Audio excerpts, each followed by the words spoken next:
Laser sights are an essential firearms training tool, clearly correcting and improving the two most important shooting fundamentals, aiming and trigger control. Crimson Trace, making laser sights standard equipment. Learn more at crimsontrace.com.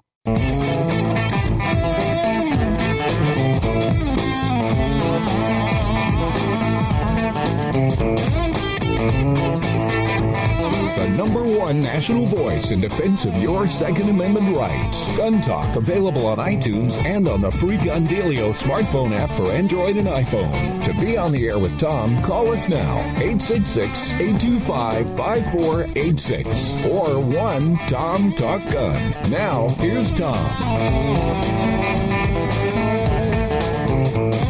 All right, back with you. 866-TALK-GUN gets you in here, and we have a guest that we're going to get to him in just a second, but Ray has been holding for a little while on line 3 out of Amarillo, Texas. Ray, you're looking for concealed carry insurance. Is that what you're doing?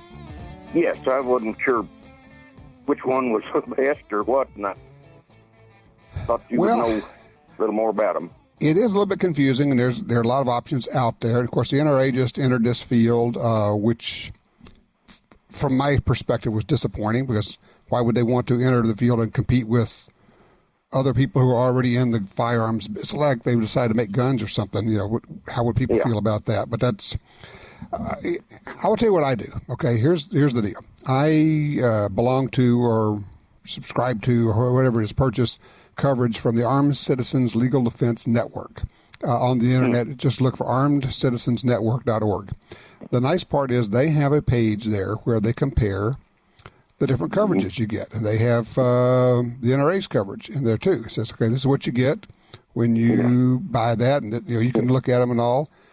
I like what these guys do. I pay my own money. They're just a good outfit, and so it's called the Armed Citizens Legal Defense Network. Again, armedcitizensnetwork.org, and you can click on, they've got what they call a comparison of post-incident support plans.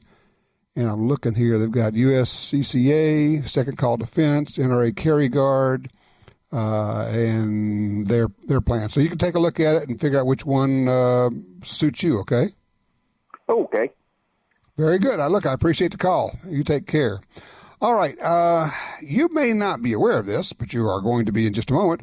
But August is National Shooting Sports Month. Joining me to talk about that and how it came about and what it all means is Zach Snow from the National Shooting Sports Foundation. Zach, how did National Shooting Sports Month start? How did it get created? Well, it's a great question, Tom. We, myself, and as well as a lot of the staff members at National Shooting Sports Foundation, all kind of brainstormed on the effort. Initially, it was something that myself and our Range Advisory Council members, who are all successful range owners across the country, started talking about a couple of years ago at our Shooting Industry Summit about, we really need a day to come together and celebrate the shooting sports and our Second Amendment freedoms, and work together as an industry as a whole to get more people involved and really use it as a recruitment, retention, reactivation effort for our industry, while also giving our industry something to celebrate. And so, here I mentioned day. So as we began brainstorming more about it, we thought, let's do this for a day. And we thought, let's do it for a week and bookend it with 2 weekends. And then we said, you know what? Why not just make it the whole month? Yeah, he said, we can't do all this in a day or a week. Yeah. Yeah, so, there's a lot of other industries and activities out there that have their own celebratory month or day. And so we figured, you know what, let's get this off the ground and kickstart it in 2017 and make it something that we can look forward to every year. And so this year is really our proof of concept effort, and we're going to go from here. Well, what is it? What are we supposed to do to celebrate during Shooting Sports Month? Well, there's a lot of things, and really, from the industry standpoint and all segments within the industry, we really like to see in years to come, it start at the manufacturer level, where they're rolling out different specials or rebates for firearms retailers and shooting ranges to utilize as promotions and specials. We want to see the ranges and retailers hosting events across the country that are geared towards attracting new people, reactivating those who have lapsed in their participation, and retaining those that are active shooters across the country with different specials and promotions that they're offering. And so now our website, shootingsportsmonth.org, provides that channel for ranges, retailers to host different events and specials that they're going to be offering throughout the month. And it will then also provide the consumers and those looking to get into shooting sports a new channel to find what events may be happening around them. And so for our inaugural year, we're pretty excited to see the level of interest that we've already generated among the shooting range and retail businesses across the country. Mm-hmm. We've hit about 172 different promotions and special events from about 70 different ranges and retailers across the country. And considering it's something that we just launched the website along with our new NSSF.org website 3 weeks ago, right? We're excited to see the interest level and how many ranges and retailers we've engaged to date. Yeah, I'm just thinking from my standpoint, just somebody who's out here, just a shooter, likes to shoot. I almost see National Shooting Sports Month as a chance to recharge the batteries and say, I know I've been needing to take people out to the range, invite some people out, or take my buddies out, and just let's all go out. It's kind of one of those, hey, everybody, here's a reminder, and we're going to help put together some events, and stores and ranges are going to have these events, and we'll get it kicked off. But mostly it's about getting people either to go out and shoot some, get back into it, or bring them in the first place. Exactly. Yeah. And that's where we want active shooters to really work with us in this effort and be those ambassadors to introduce friends or family members who have never gone target shooting and really remind the public that shooting is a safe, fun activity enjoyed by millions of Americans across the country, and to really salt the minds of the folks that have never really had the opportunity by inviting them and bringing them out there, because we know over 85% of people, if invited, will go target shooting. Wait. Go back and say that again. There's some statistics out there, and I don't quote me on it, but we've done some research that pretty much shows that if someone's invited, over 80% of people will go target shooting if invited. Wow! And so we, as active shooters that love target shooting and shooting sports, if we just took the initiative to invite a friend who's never gone, we have the ability to change a lot of perceptions out there that have been cast by how media tends to showcase us. Exactly. So it's called National Shooting Sports Month, created by the NSSF. Yep. If you are a gun store or a shooting range, you can get involved. Go to the website. It's shootingsportsmonth.org. And, hey, you just have an event, put it on there, right? Exactly. Yep, there's that. And for all the ranges that do sign on or retailers, we're providing promotional packages that include a National Shooting Sports Month banner. So we're providing 30 T-shirts for them to hand out to those that come and celebrate with them, and as well as a couple easel cards to promote the Trigger Time sweepstakes that we'll be offering throughout the whole month. So as shooters, it's something that you can just go to the website, shootingsportsmonth.org, and enter the sweepstakes for an opportunity to win a variety of great prizes. Remington has stepped up to be our presenting sponsor this year for the inaugural year, and they will be providing some different packages that include firearms, ammunition, and different accessories. Our grand prize is going to be an all-inclusive paid trip to NSSF Shooting Sports Fantasy Camp out at Clark County Shooting Park in October. That's awesome.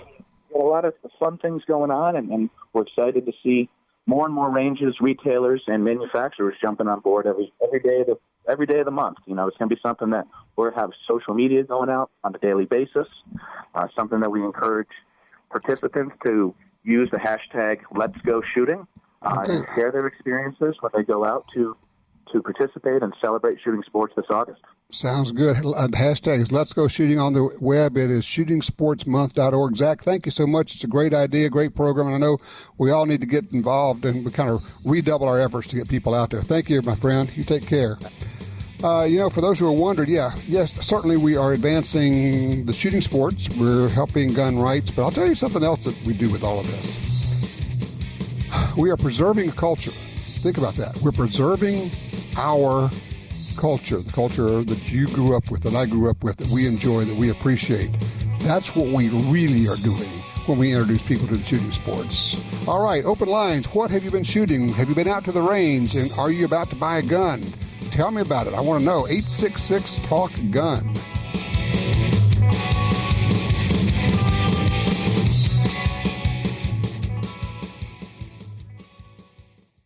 The battlefield, where tyranny is laid to rest, where freedom comes of age, and where legends are conceived. Introducing the FN 509 direct result of over 1 million rounds of testing, descended from over 125 years of the world's most battle-proven firearms on battlefields both foreign and domestic. The FN 509, a legend in the making. Learn more at fnamerica.com. The Black Hills. There's nothing like it on Earth. The kind of place where characters become legends. Wild Bill Hickok, Crazy Horse, Calamity Jane. Pick any part of the world and you'll find people go there to make it their own. But this is where people come to get made. This is the place that made the people who make the best ammo on Earth. Black Hills Ammunition. Attacks happen every day.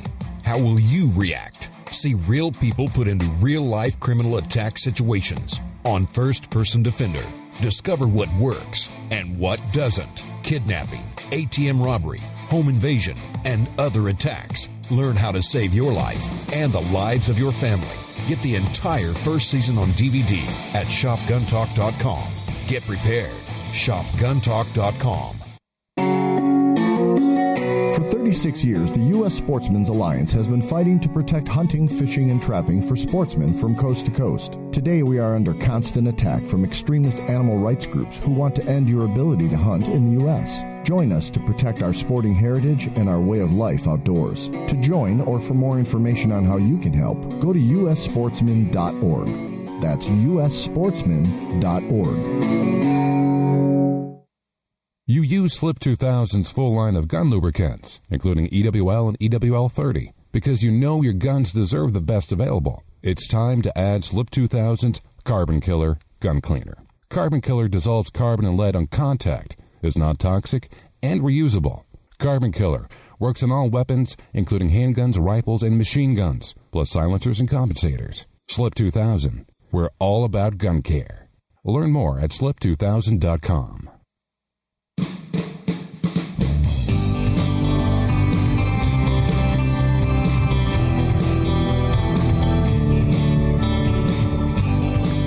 Email.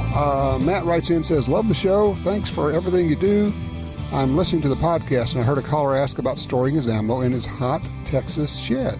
So that provoked a thought about the life of my self-defense ammo. I'm currently forced by law to leave my carry gun locked in my blazing hot car during the day while I am at work. How often should I replace my self-defense ammo? Matt, that's a really good question. Has to leave the ammo and his gun locked in his hot car. Probably don't want to call attention to it all by taking your gun around and sticking it in the trunk, assuming you have a trunk. Could have a truck, could have an SUV. Okay, let's back off from that specific issue and say, how often should I replace my carry ammo anyway? I would say this. I would probably, and this totally arbitrary, okay? Just picking a number, right? Let's just go with once a year. Once a year, take your carry ammo, what's in your gun, what's in your magazine, what's in your spare mag, take them to the range and shoot them all. Just blow them out, get them done, and then go with fresh ammo. You're going to do a couple things. One is you're going to get rid of the ammo you've been carrying, and if you've been loading and unloading, you can actually, with the slide racking, you can actually cause bullet creep in a cartridge by the slide slamming forward on the same cartridge over and over and over again. So that could be an issue. But the other thing you're going to do is you're going to confirm that your carry ammo works in your gun. It functions, it feeds, it does what it's supposed to do. So, and if you, it's a good point. And if you change to a different kind of carry ammo, then you want to make sure you shoot 25 or 50 rounds of that through your gun to make sure it functions in your gun, because we have all seen, if you've been at this any length of time, you've seen combinations of ammo and gun that do not like each other, and it doesn't feed as well. It's not nearly as true now as it used to be, because guns are better, ammo is better, but it could happen. And you talk about having yourself a really, really bad day. If you all of a sudden find out you're shooting a single shot, that would kind of be a bad thing. Let's see here. Line 4, Denny's with us out of Tulsa, Oklahoma. Hey, Denny. Hi, Tom. How are you today? I'm good. What's happening? Well, I wonder if anybody else had run into the situation. I have a Springfield operator that was pretty beat up, and so I had a new Cerakote job done on it, and it's just gorgeous. The gun looks beautiful. Okay. I was showing it to a friend, and he said, well, it's beautiful, but where's the serial number? And we couldn't find it. So it turns out that, we looked on the internet, found out where it should be, and if you look real close on the frame, right on the right side, you can kind of see the old Springfield logo, and then you can see the NM and 6 digits, but you have to know. If you don't know it's there, you never find it. It got filled in.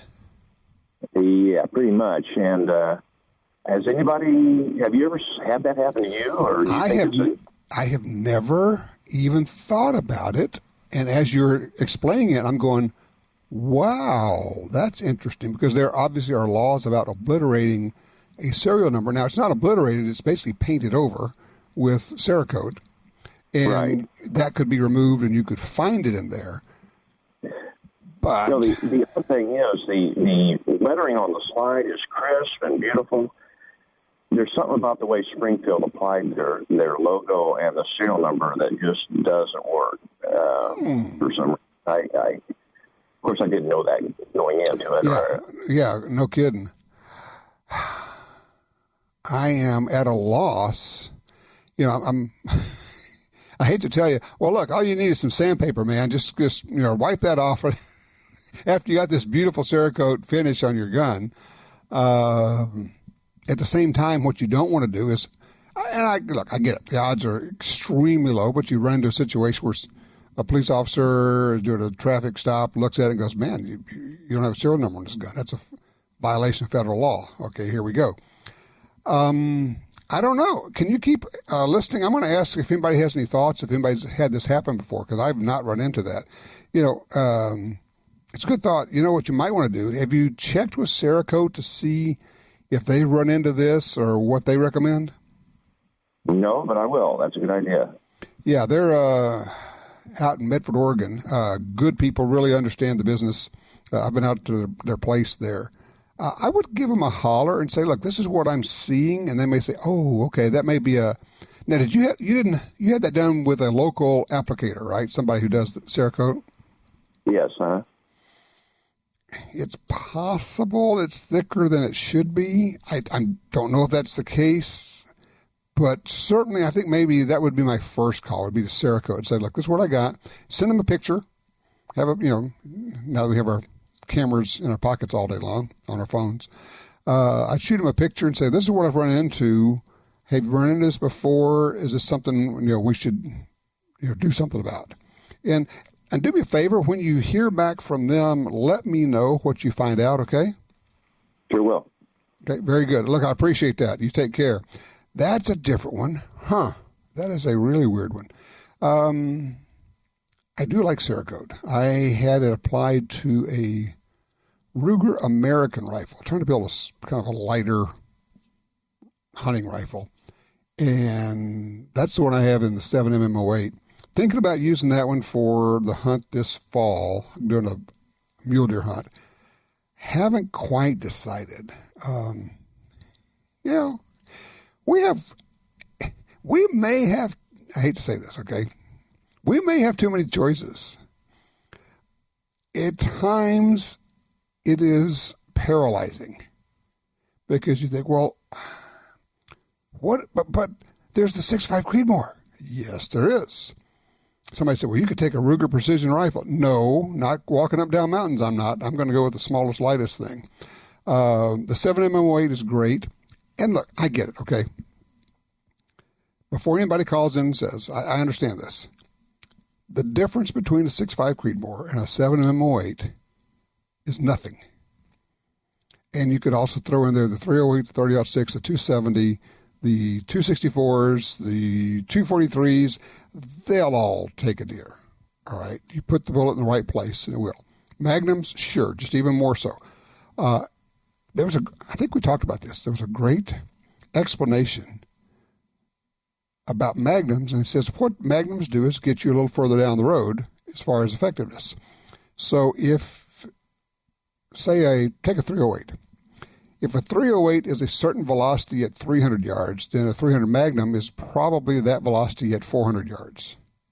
Okay, well then, so what you're really talking about is roughly 100 yards more effectiveness. Now, trajectory and drop and everything else gets factored into there, you know. Jim saying, shut your mouth. So don't say we have too many options. Yeah, says the guy who loaned a gun to somebody and then realized he hadn't missed it the whole time now that you're getting it back. So that works too. But what have you been shooting, or has it been just too bloody hot to shoot where you are? What do you do when you're out at the range and it's outdoor? I'm talking outdoor range, of course, and it's just too hot. Have you ever put a gun down? Yeah, I've done this one. Have you ever put a black gun down on a bench outdoors and then reached over to pick it up and had it actually burn you? Huh. I have. We got the infrared thermometer and put it on some guns. So we laid some ARs out in the sun. We were getting temps of 130 to 140 degrees, not firing them, just laying there in the sun. And I think probably even hotter as when I was out in Arizona, but this was in Louisiana. You'd reach over and pick it up and it would burn you. You could not hold on to the gun. So we got to the point where when we'd lay ARs out, particularly black guns, we would have to lay towels or something over them to keep them from getting so hot so we could actually use them. Obviously, you could pour water over them. Yeah, you could do that. I get that. And I know people, doesn't sound like it'd be good for it, but I know people have poured water down the barrels of their guns to cool them off when they're shooting a lot. I don't know. Would rapid cooling be an issue? If you've done that, let me know. Have you one of those guys said, yeah, we shoot a lot, we pour water down, we cool them off, we keep shooting them again? 866-TALK-GUN, or just dial Tom Talk Gun. Range reports. You're up next, right here on Gun Talk.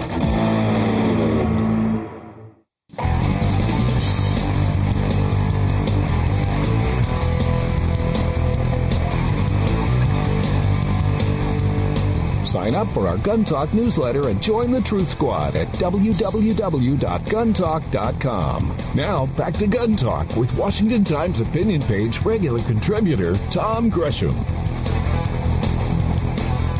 Hey, don't forget that GunVenture and Guns and Gear, our two television shows, are running on Sportsman Channel right now. I think they run 4 times a week, so you can catch them there. GunVenture and Guns and Gear.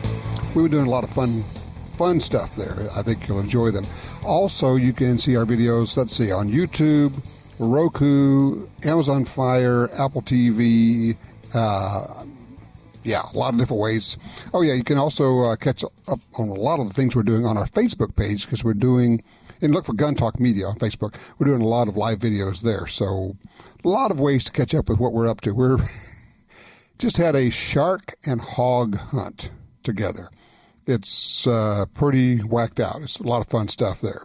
Let's see, line one. Let's see, is that Monty? It's in New Boston, Texas. Hey, you're on the Gun Talk. Yes, sir. How are you? I'm good. What's going on here? Well, I've got a Kimber rifle, 84L in 280 Ackley. Bought it brand new, May the 16th. Okay. It's been back to the factory 2 times. Okay. It will not print the center of the primer. The first time I got it, fired it 3 times and then 3 more. It was approximately the width of the firing pin completely off. They sent the dealer here sent it back to Kimber. Okay. Kimber put a new bolt in it, new firing pin, new spring, sent it back. I took 2 spent cases with new primers and took it to the shop. We put them in, snapped them. It's still off center by nearly as much, but not as bad. I told them I would not accept that, so we sent it back to Kimber. Per conversation with Kimber, I talked to Kimber. And they said they would do whatever they had to do to fix the gun to my satisfaction. And I says, well, if you can't fix the gun, I says, I don't want the gun back. So when I got it back this last week, I don't remember if it was Monday or Tuesday, basically the same scenario.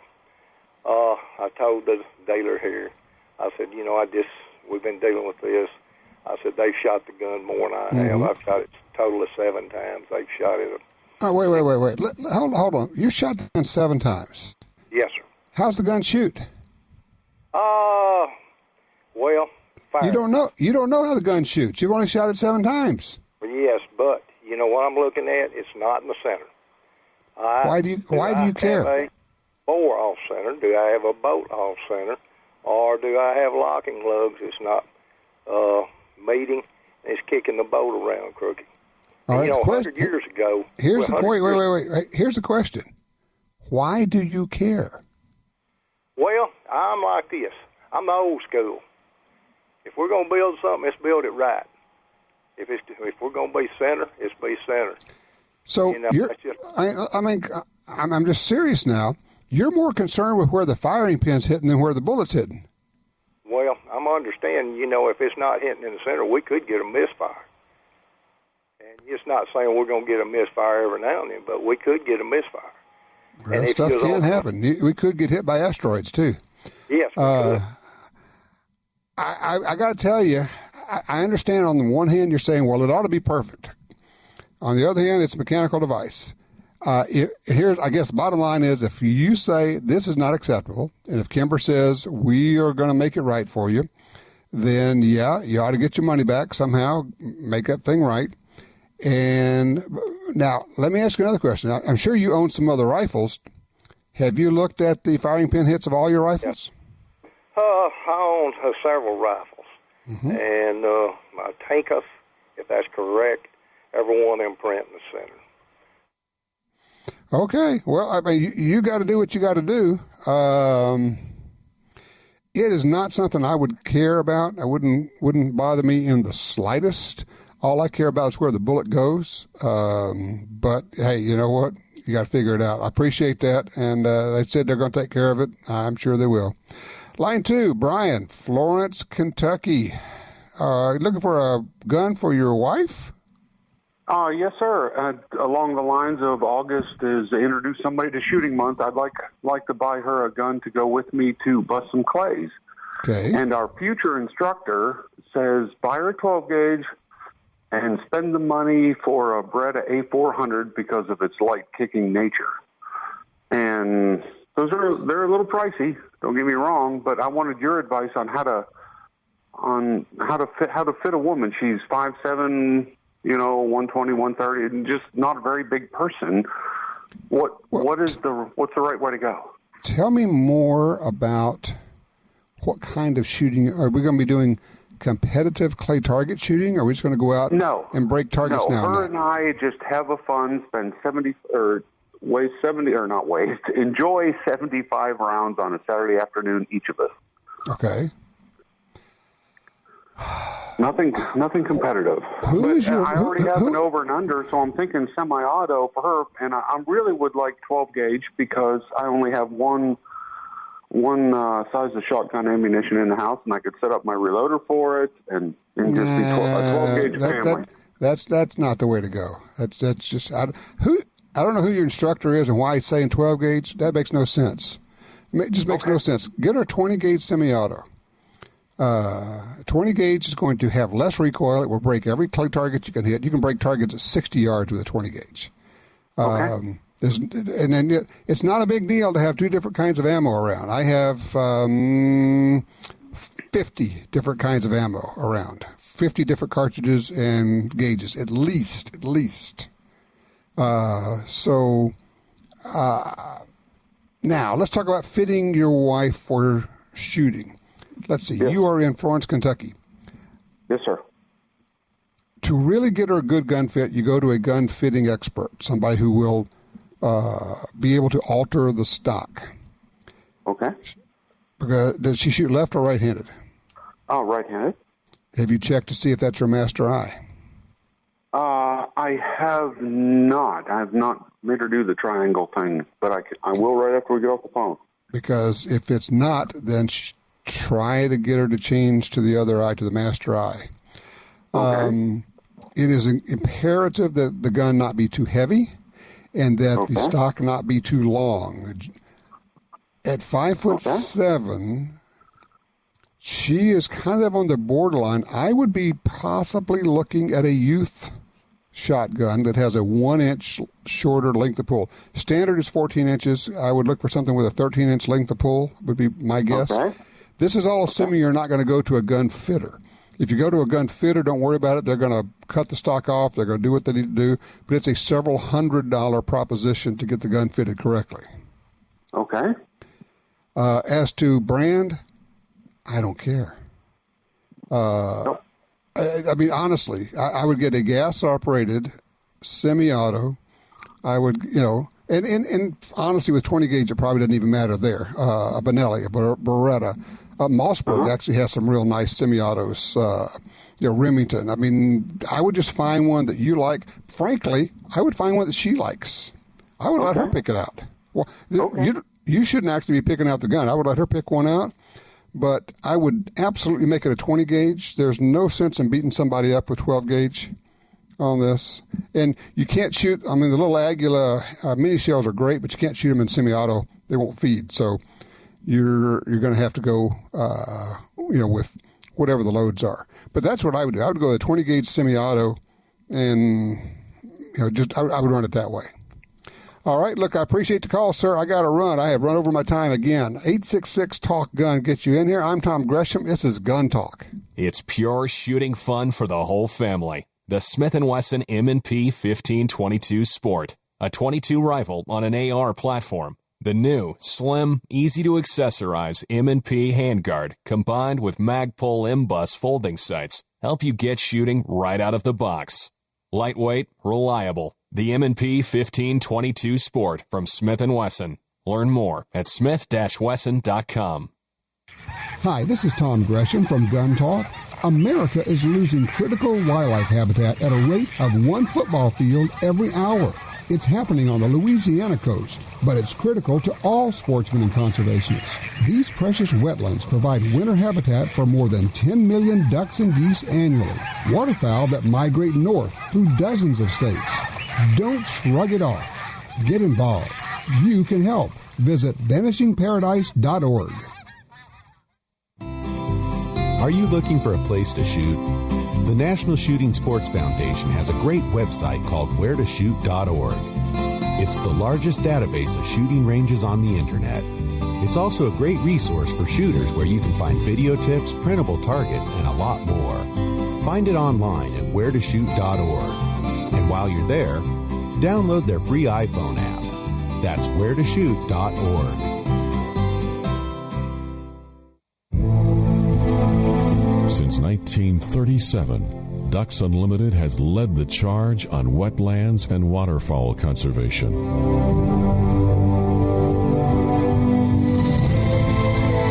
Wetlands reduce the effects of flooding and recharge our drinking water, but perhaps most importantly, they allow us to experience what makes the outdoors so great. Band together to rescue our wetlands.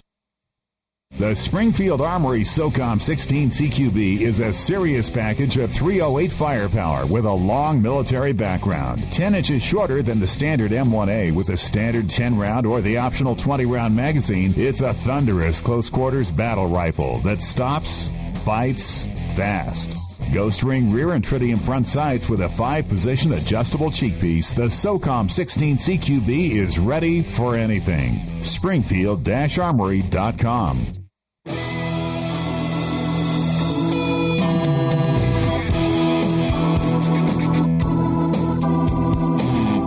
I love it. Tori writes in, says, "Hey, Tom, I called Gun Talk a couple of times. I'm the goof shooting full house 357 through a J-frame." Yeah, that would be a goof. He says he completed the firearm safety course with his wife at Firearms Academy of Seattle, and now he's a member of the Armed Citizens Legal Defense Network. He says he'll be going back for concealed carry training next. He says, "Thanks for pushing the training angle of concealed carry. makes us all safer. Says, you are the great enabler. Yes, I am. I will soon have either a Carr CW9 or a Springfield EMP. Wide range in price, I know, but I love both of them, and no, I can't get them both. Says, Michelle, I got grips for the J-frame and work wonderfully. So Michelle helped him out, telling him which grips to get. And says, the guy next to me at training had an LCR 327. He outshot me until the final test. I love it. Oh, my goodness. Let's see. Where did that go? Oh, yeah, I want to get this in here. Line 4. Bill is in South Carolina. Bill, you bought a Bushmaster. What in the devil did you find once you got this rifle home? I found a pile of grease. It dried up, took the thing apart, and I'd never seen nothing this nasty. I mean, never. And I took it apart twice to clean it, and I still ain't got it clean. It's packed in grease in there? It's a Bushmaster, which one is the QRC, I guess? Right, QRC. Yeah, it's dried. It's completely, the barrel was so nasty. I thought maybe it'd been shooting black powder through it or something. Holy it's cow. It's brand new, coming out of the store. You know. Wow. And I just wondered, what did I buy anyway? Is that a decent little gun to play with? Yeah, generally. I've not heard of any being that nasty. So, but I'm seeing, looking at my notes here, it says you also bought a Ruger AR. How was it? Oh, it's perfect. It's clean as a pin. You know, this little light oil in it. Running everything through it, and it's clean.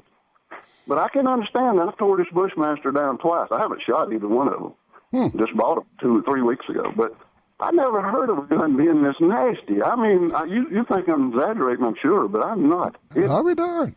I don't know. Now, what I'm wondering if Bushmaster does that with all their guns, or if you just got one that somebody said, here, you glob some grease on this thing and send it out the door. Well, that's what I was wondering. Did they do all their guns that way? But it's like it's dried up in all the little holes and parts. You got to take that's weird stuff, pipe cleaners, and run in there. And I even put that old stuff you clean barrels with. I can't think of it on the name right now. You know, you get lead out of the barrel. I've even rubbed it with. I don't know. I mean, obviously, once you get it cleaned out, it'll be good to go. But yeah, it's kind of a pain to have to do all that. But look, I appreciate it. I don't know what's up with that, but I'm glad the Ruger turned out all right for you. I appreciate that. And look, thanks for the call, sir. Let's see. Justin is on line 1 out of Illinois. Justin, what you got? Hey, I want to call and give a shout out to my folks. I turned 31 a couple days ago, and Dad took me to the gun shop and bought me a 1969 870 Wingmaster TB. Sucker looks like it's barely even been shot. 30-inch barrel, fixed full choke. I love it. A trap gun, a Remington 870 pump trap gun. Yeah. You know that almost nobody uses pumps for shooting trap anymore. I think you're fibbing.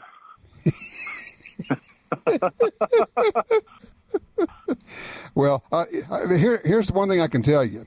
Anybody who's shooting regulation trap with a pump is somebody who will take your money. Oh, in a heartbeat, yeah. And shooting this gun, I understand why.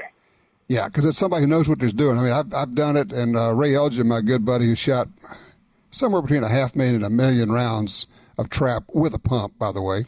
Well, maybe not all of it. He shot the Browning trap gun also. But, yeah, somebody who you see out there shooting a pump gun, shooting trap, be careful, because you may think, oh, what a rube. Yeah, right, until he starts shooting. Chances are it's somebody who actually knows what the heck he's doing. So that's a really great find. Congratulations. Well done. Well done. Yeah, your folks are pretty great, but a cool old Wingmaster like that. And I just got to tell you, the old Wingmasters, I don't know what it was about the way they made them or anything. They feel so slick. They feel so, I don't know, heavy precision, something about them. I just love those things. And, of course, back then they had good wood on them. It's harder and harder to get good wood on guns. And it's weird because they aren't using as much of it because they're putting synthetic and plastic on so many guns. I don't know.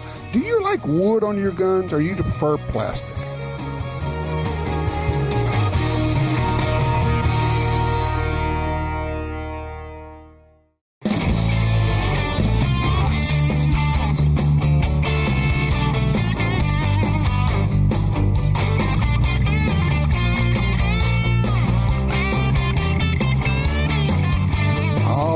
Up. If you're on hold right now, we're going to get you on. We may get you on the regular show. We may get you into the after show, but do not hang up.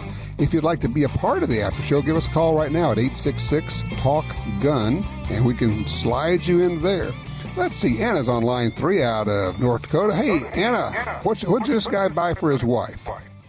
A Remington 1100 and 20 gauge, or even 28 gauge. Ooh. It will not be a problem for a left-handed shooter. I have fired 1100s since 1978, and I fire left-handed because I'm left-eye dominant. The only time I have ever seen the hull go past my face is if there's a malfunction, and it goes slow. And I'm also old school. I like wood. I understand the newer plastics are okay. The key thing is make sure the stock fits her correctly. Yes. If it's too short, it's going to beat the snot out of her. If it's too long, she's going to be uncomfortable reaching too far out. Yep, exactly right. Gun fit is everything. And I'm with you, Anna. I love the Remington 1100. And those old ones are so sweet. And same deal. See, I shoot left-handed on long guns, right-handed on handguns, left-eye dominant. And people say, well, doesn't it bother you having that shell come across? And I would say, well, what shell? I never see it. And you don't see it either, huh? No, only if I have a problem with a reload that didn't eject quite fully. Sure. So if I see it, stop, there's a problem. And I like that a 20 gauge is great. You can get different loads for it. 28 gauge would be even better, except that the cost of the ammo, if you're not going to reload, the ammo gets to be a little bit crazy. But a 20 gauge will do everything. So I'm right there with you. And it is so critical to get the gun fit. I mean, people they put that back. Yeah, I'd like to do that. They don't understand. No, that's really everything. Because when the gun fits you, a lot of those mysterious misses go away when you think, I don't know what I did there. Well, it's because the gun's actually not shooting where you're looking. That's the whole idea of a gun fit. And Anna, thank you for that call. I appreciate that. The whole idea of getting a shotgun fitted to you, think of it this way. You are sighting in your shotgun. Would you take a rifle out and hunt with it without sighting it in? Of course not. But you go out and hunt with shotguns that are not sighted in. They don't actually shoot where you're looking. They don't shoot where you think you're pointing them. And it may be 6 inches off. It could be 12 inches. But say it's 6 inches off and it's to the right and you're shooting a right to left crosser and you're just a little bit behind. Say you're 2 or 3 inches behind it. You're aiming perfect. Well, now you just added 9 inches and you made a miss. Or even worse, you've hit them in the rear end and they go off and you say, I'm just not hitting them well today. No, your gun doesn't fit you. It's not sighted in. Once you get a shotgun fitted to you, it changes everything. And it's like the heavens part, the angels sing, and you're going, oh my gosh, I'm a better shotgun shooter than I thought I was. And so if you're thinking about buying a shotgun for someone else, include the cost of getting it fitted. If you have, as I do, a lot of shotguns that are not fitted to you, at least get one fitted. Go have it done to one. Pick the one you like the best and have that done to it. I think you will absolutely be amazed. Honestly, I'm not kidding. It is so startling what happens there. And again, thank you so much. All right, now, Frank, don't go anywhere. We're going to get to you. Jack, don't go anywhere. We're going to get to you. Frank wants to know about silencers. Let's see. Jack wants to know. He's going to tell me that he had somebody torch off a round pretty close to him. If you did, I'd like to hear about that, too. You can be part of the after show. Just call us right now, 866-TALK GUN. All right, August is Shooting Sports Month. Check it out, shootingsportsmonth.org. Make your commitment to take a friend, a family member, somebody to the range. Maybe even have kind of a cool little celebration. You can have your own little party at the range. In the meantime, watch your six. Be careful. Remember, all guns are always loaded.